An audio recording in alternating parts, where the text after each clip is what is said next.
news about seeing salt is if I break down, I can build an igloo. Build an igloo? I need to sell for what seems like an eternity. It's been at least 10 minutes.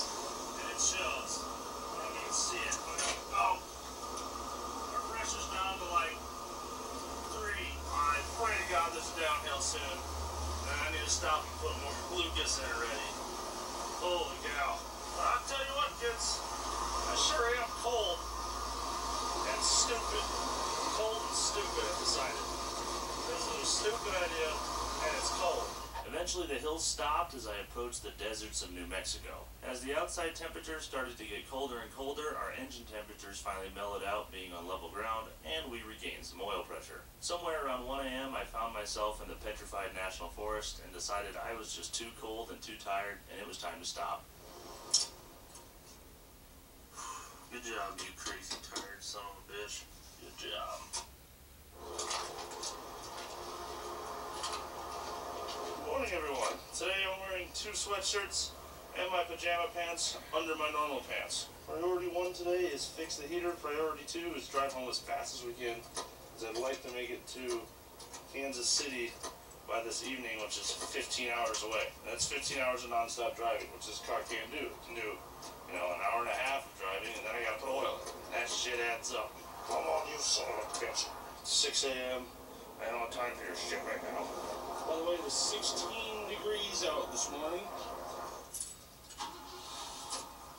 Are you shitting me?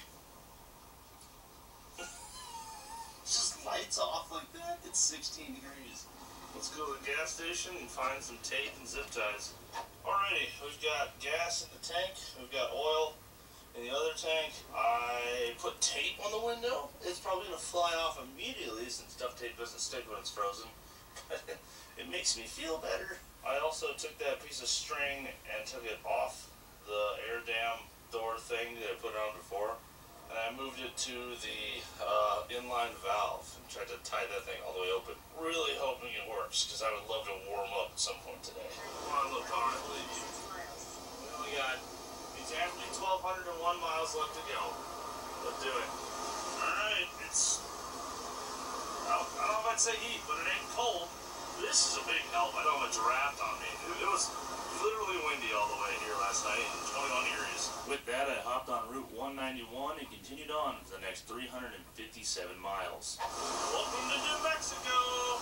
It's going to get really boring for the next 6 to 8 hours. Despite my best efforts with the heater, it was crunchy for you and melty for you. You pick 2 and get more at Panera. You've been at Panera. It was clear it was not working, and this was going to be a pretty cold drive home. I can't feel my toes. After what seemed like eons, the sun finally came out and warmed up the interior of the car, just in time for me to have to pull off and add oil. Oh, she's making a bit of noise again. I'm not really picking up pressure on D-cell. I think what this was I was running out of oil, so let's pull off and put some more in it. Note to self, take the Lucas into the hotel with you tonight. I don't think I've ever seen more accurate advertising that extends engine life and keep that engine alive, because that is exactly what this stuff is doing. We were 3 quarts low. I think she was starting to suck on some shit in the bottom of the pan, or run out of oil entirely, because it wasn't able to drain back fast enough. Put a bunch of that in, 2 quarts of 2050. Let's see how far we make it this time. Okay, let's get some RPM in it.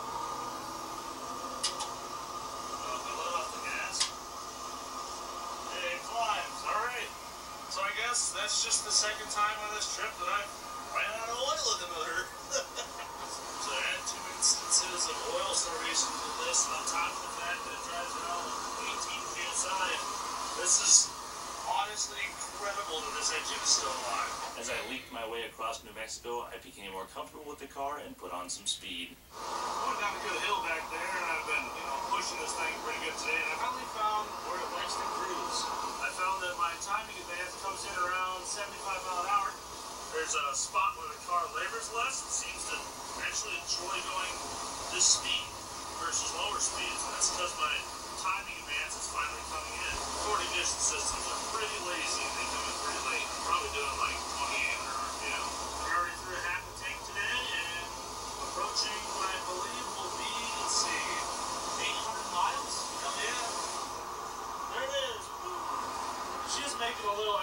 noise, a little rattly, tappy, tap, tap from the top half. Or at least I'm telling myself it's the top half. Recently, my solution to that has been turn the music up a little bit and just focus on that mileage number going down. Because even if she does pop, the closer to home, the cheaper it is to get it the rest of the way there. She's got fuel. She's got the back half of that jug in there. The dipstick, when I pulled it out to check it, it looked like it was just pure Lucas. It like did that long stringy thing. So 36, 234 on a full tank. The next gas stop, I'm gonna do some math and see what our mileage is. Still doing just fine. John from Golden Rust or Bust just sent me a snap saying, I don't understand how that's alive. That thing's got 2 feet in the grave and a gun to its head. Being the one driving the car, it's more like it's up to its knees in the grave, 2 rounds to the head, but it's too high on meth to die. So the question I should be asking you guys is, what do we do with the wagon? I wouldn't mind redoing the interior, getting a hood. If anyone has a really clean hood, by the way, especially in Iowa, please let me know. But yeah, I'd like to redo the exterior, interior, obviously driveline, and have just a beautiful cruiser for power tour. And the other question, of course, is what do we do with the engine if it makes it all the way home? Besides, of course, the trash can. I think we take it apart and inspect it and see how bad it really is. Because this thing is an anomaly. Freaking 351 Windsors, I tell you. What a motor. Finally, 357 miles later, I am getting off this road. Take exit 339, then turn left onto State Route 88. Alright, let's see what's this way. Oh, never mind. Freaking Google keeps changing my route to go through Wichita. I don't want to go through Wichita. I want to stay down south where it's warm until I have to go up there. Damn it, Google. Next left onto Key County Road 64. It's not a road! Google, I swear, if you just sent me down someone's driveway without reverse. Oh, shit. I might be able to whip around right here. I don't know. Please tell me this does go through. Oh, it does? Question mark? We found a faster route via US 54 East and I-35 North, which saves 30 minutes. Sorry, I'm turning around in your yard. Just disregard this ever happened.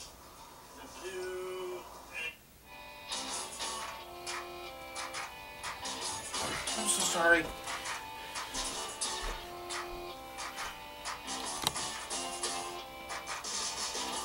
Gabong, gang, gang, dicky.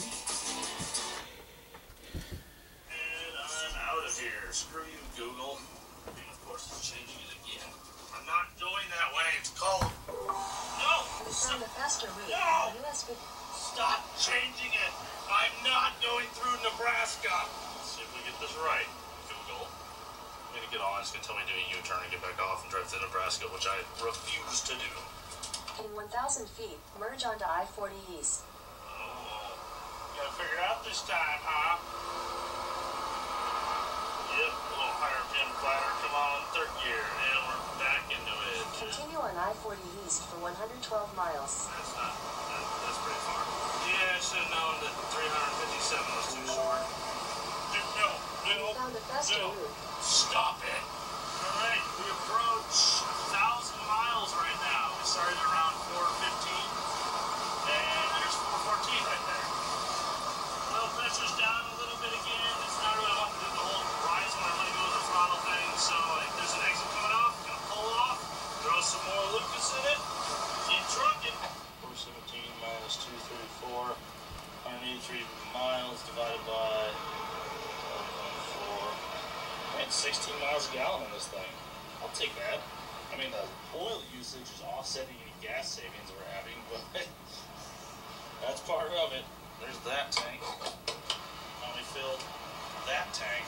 She's oiling it down pretty good. It's crazy to think I'm dumping this in and it's coming out that color as fast as it's going in.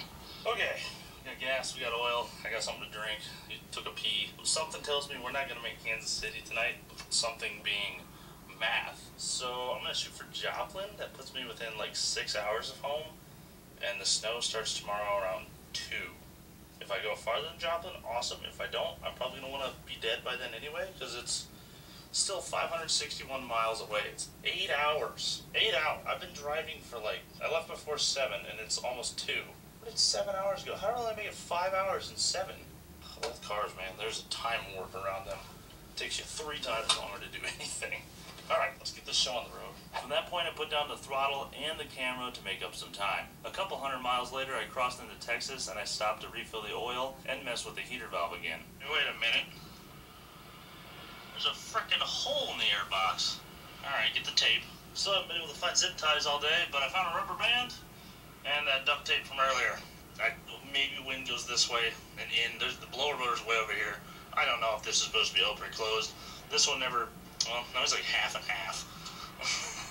I don't know anything. Not great.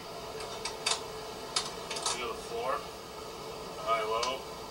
The cable moves. I took the thing out. Check, and everything moves just fine, but it just stalls. Eventually, I gave up on the HVAC and hit the road once again as the sun started to set. One thing I found interesting about this car, despite it essentially being a 1970 Galaxy, is the fact that there was very little information for these online. I don't know if these are uncommon and no one owns them or what, but I could never find a wiring diagram, any information on the HVAC, pretty much nothing. Either way, I soldiered eastward through the night into Oklahoma. I'm done. 1,300 miles and a little more. 250 miles left to Joplin.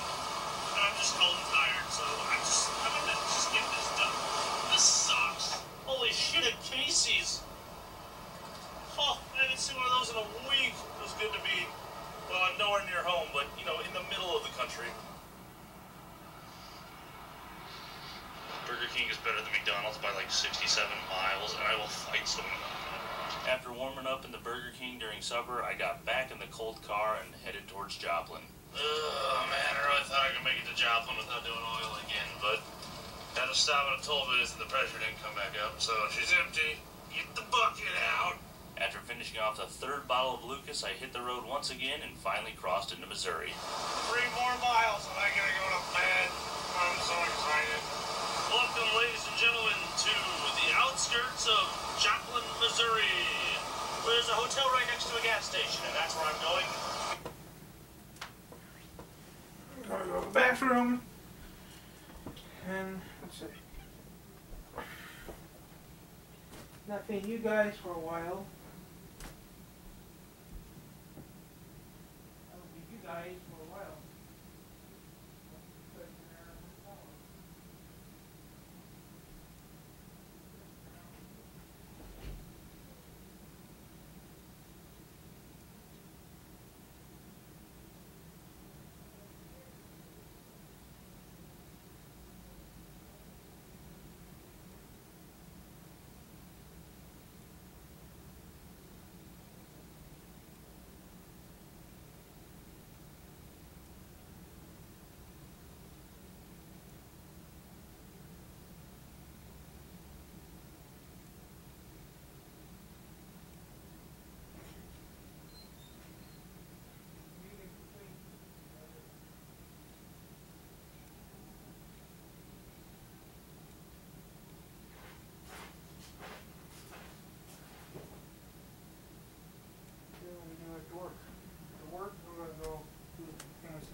After work that day.